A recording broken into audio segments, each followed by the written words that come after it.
अच्छा चलिए, अरशद भाई जी की तरफ से भी बहुत प्यार। अच्छा, कुशीनगर से मेरी शुभकामना है कि भाई ऐसे ही अब दुनिया में छाए रहे।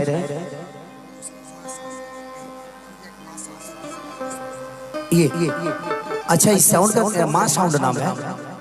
Thank you so much. आप अपना नंबर दे दीजिएगा मुझे, क्योंकि बहुत कम ऐसे जगहों पे हम लोगों को अच्छी साउंड मिलती है और साउंड की वजह से बहुत सारा कार्यक्रम नुकसान हो जाता है। बड़ा अच्छा लगा और मजा आ रहा है आपकी साउंड पे गाने से। तो इधर की कोई भी कार्यक्रम हो गया, बिहार भी सटा हो जो है हम लोगों से, तो उधर भी होगा तो हम कोशिश करेंगे जी आप हमारे साथ रहें और हम एक दूसरे को कोऑपरेट करें।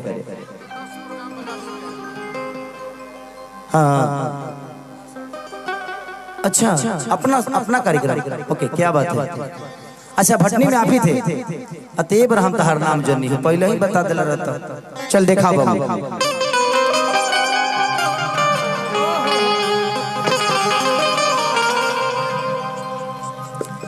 हरे पगली के भइल बा